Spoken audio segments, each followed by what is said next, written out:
thank you very much indeed for having us here today. So I'm Deborah Crossing. I work for the Ministerial Advisory Committee for Children with Students with Disability, commonly called MACSFORWD, rolls off the tongue a lot more easily. I'm joined here by my colleague Sky Yule, and we're a team of 2 full-time people, and its role is, which I'll talk a bit more about, is to provide advice to the Minister. But I've had a sense of those people that are new. How many have been to the forums before? Thank you. Are any of you from the country? Yes. Special welcome. And any from non-government schools? Excellent. So there's a cross-section. That's good. So that's the role of the Ministerial Advisory Committee, is to look across education across all 3 sectors as well. And it was established by the Minister of Education way back in 1989. So it's been going for a while. So at least there has been a voice there. There are ministerial nominees on the committee and also institutional representatives as well. And we have a couple of those reps here today. One you've already met, Deb McGuinness. And of course we have a parent, and that's Jackie Jones, and she's come all the way from just outside of Melrose this morning to be here. So thanks for doing that, Jackie. That's much appreciated.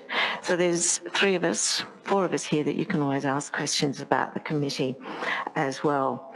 So there are reps from government schools, Catholic and independent schools on the committee, from unions. We have an Indigenous health and education person, someone with professional expertise such as research into disability, and of course a person with disability, and she keeps us very much in check about the reality of what goes on. So each of those members has considerable expertise, experience, and they will contribute to that common cause. And the committee has been heavily involved in the preparation of the principles of inclusion. One of the roles of MACSFORWD is to provide advice. It does that in various forms: web pages, reports, booklets. There's a guide to protecting children and young people with disability and preventing sexual abuse. And recently, one has gone up on the website, which is about effective building practices. So you can have a look at that quite easily, and I actually refer to them in the principles here as well. The principles are already out there. They've been published. They're on the department website. They've gone to the 3 sectors. Ian and Debbie have taken them around to some of the other schools as well. So they are a public document, and Catholic and independent schools are in the throes of getting them out there to their constituents as well. And they'll get promoted a bit further. One of the things I'm looking at is getting them to parent groups. So you're one of the first cabs off the rank with that. So I'd be interested perhaps to picking some of your brains later on about parent advocacy and promulgating these as well. Quote, what I like about it, several things. One, it's an Australian quote. Secondly, it's based in academic research, which is always good to have an evidence base. In the academic scheme of things, it's not that old as well, so that's always good. But it's also an acknowledgement that good things are happening, but it's an acknowledgement too that there's more to be done to fill the gaps, to make sure that we do have an inclusive education system. And your role here today, or your commitment to that role, is a testament to making sure that we try and fill the gaps as well. So the principles will provide some guidance on what to look for in a school or early childhood education care centre. They've been developed for all sites, so from where to go, if you like, early childhood way through to secondary. It incorporates childcare centres, early learning centres, kindergartens, schools with preschools, out-of-school hour care centres as well. The principles have been endorsed by the 3 education sectors, which is why we're able to have them out there. They're not mandated, but can be used as a guide to build inclusive practices and provide examples of what inclusion looks like in practice. But the purposes are quite clear: to promote equity, access, opportunity and rights. They're aimed at reducing discrimination for children and students with disability. And they're also to provide some kind of consistent criteria to assess progress towards inclusion. So that's for sites, school sites, but also for sectors and the systems as well. I hope you've already seen the document. It was circulated to you electronically before.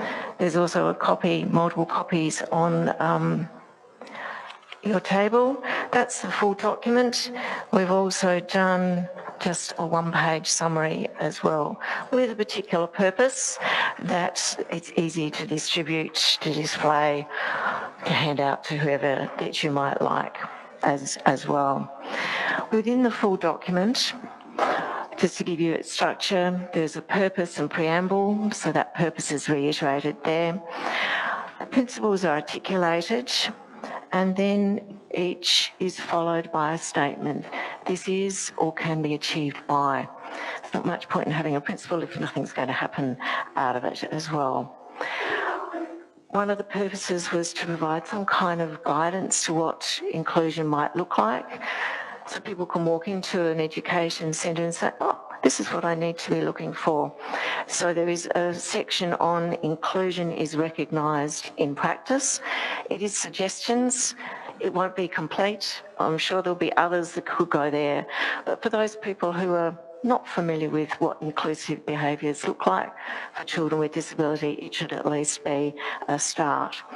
And then there is also some additional research readings and other guidelines as well. So what is a principle? It's something I had to think strongly about when we started doing this.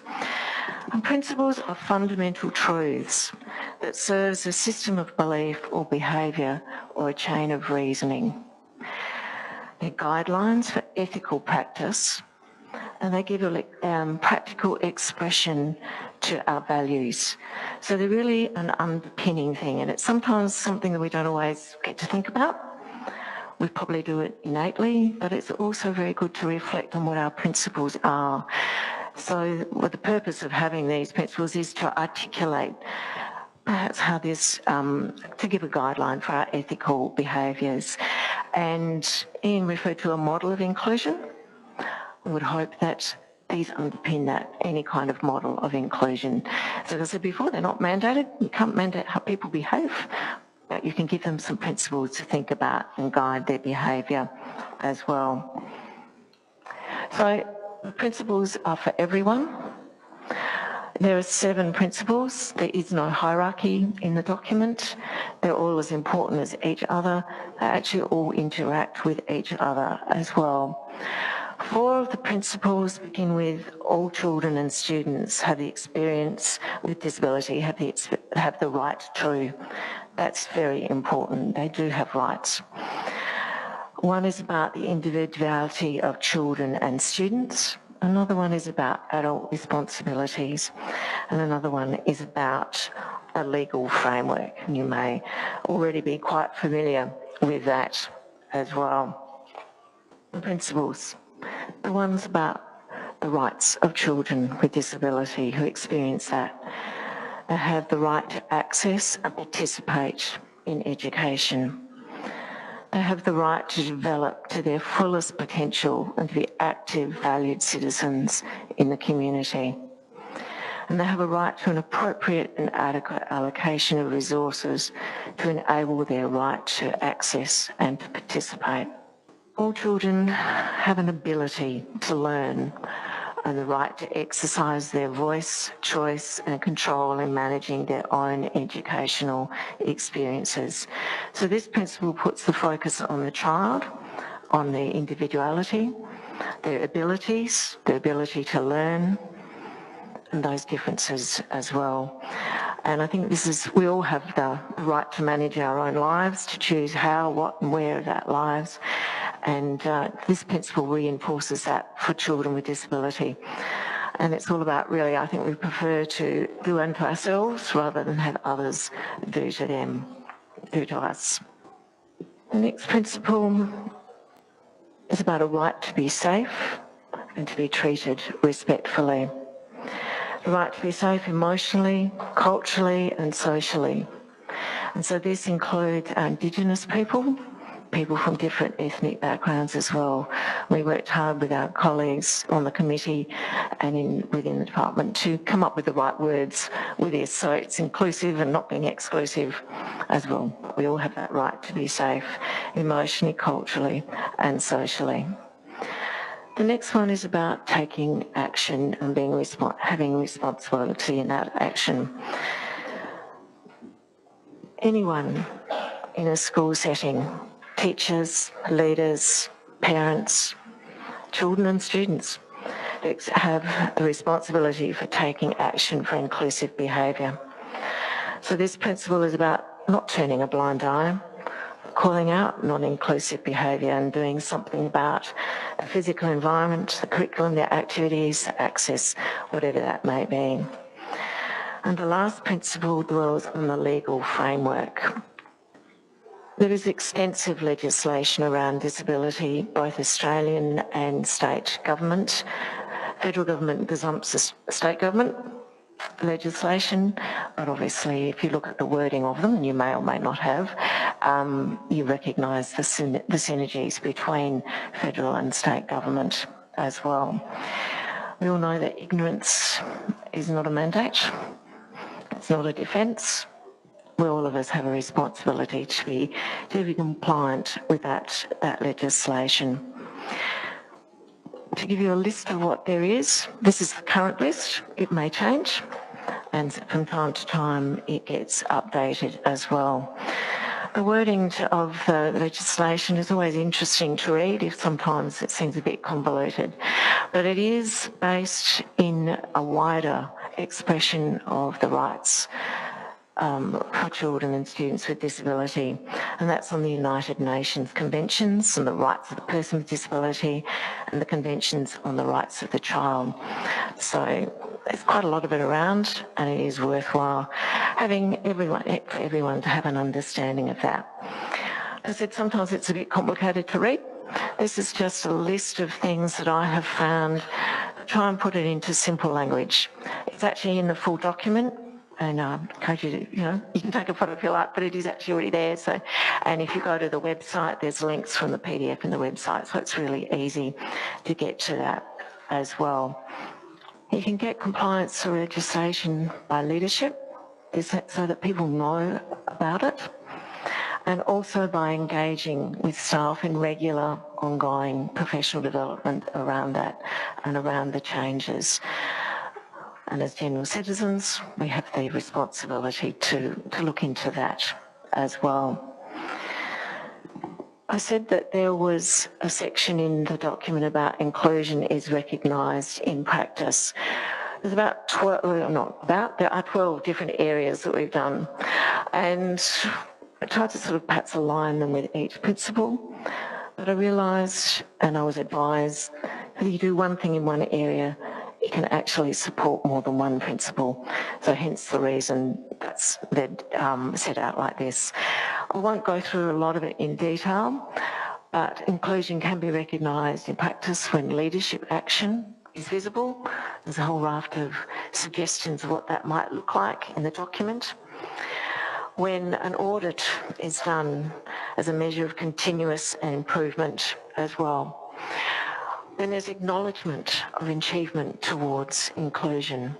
When there is social and emotional skills developed and witnessed, and there's a list of suggestions that educational goals are tailored for each child and student. And there's a new thing to learn more about that today. When families, carers and children and students are involved, are listened to.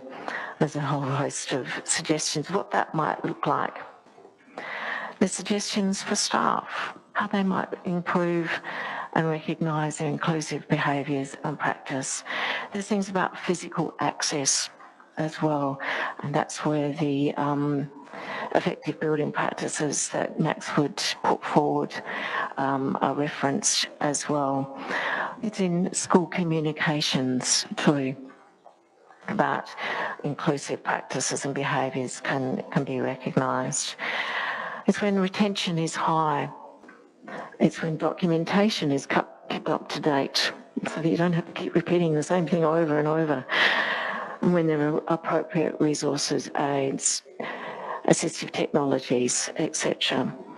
But one of the things that I've taken out from looking at your notes from previous forums is that inclusive practice is working, is recognised when people talk about what is happening and how it works rather than what is not working. So I think these forums are a very important part in progressing towards that, and I wish you well with it as well. So the purpose is to help grow and build a supportive and inclusive education setting. So we've got some questions for you. They're also on the table as well. Yep, it's hiding under all the other papers on the table. There is space for you to just write some comments as well. We may have that time now, or it may come later on. But we want to know, can you use them? You might not have that answer immediately, but they've been done so that they can be used. Would you give the one-page summary out to others in your school? So will you use them? Would you get them up on the school news board, into a newsletter, or onto the school website? Beyond distribution, how could you use the principles? Would you make sure that the architect of the new building gets a copy of them and reference towards effective building practices as well? And who can be your ally as you try and build support for inclusive practices and behaviours in your school? Who can support you as you look to promote and use the principles? Who can encourage and support you in inclusive behaviour and practice? I know you've got each other. You may or may not be connected to each other in your school setting as well. You may need to look elsewhere. And this is an area that MACSFORWD is going to be looking at this year, is parent advocacy. So like I said, I'd be interested in hearing what you might have. We want to know about how inclusion is happening in your school as well. You might have a few moments to do that now, or you might just like to simply ask some questions of me or Sky. I'll completely give you so much that too much to absorb, or completely bamboozled you. But it's all fine. Yes.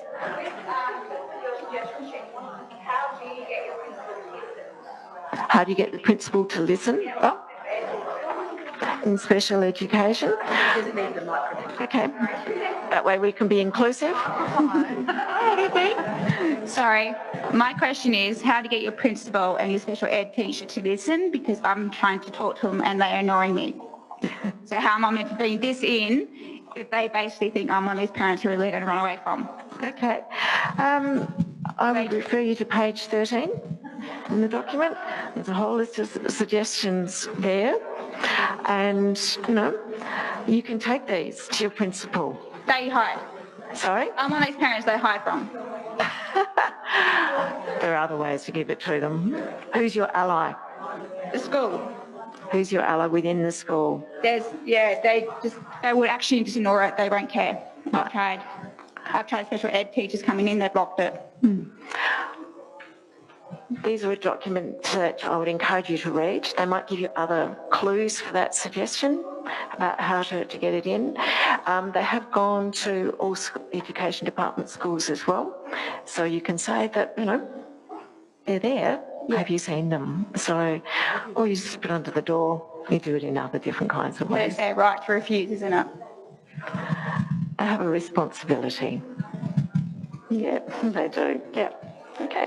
And questions like that, if you want to follow up, instead of taking our time here, and it's very important to you, you follow it up with Ian or myself or some other members here, we would really appreciate that. Good question to raise from your perspective.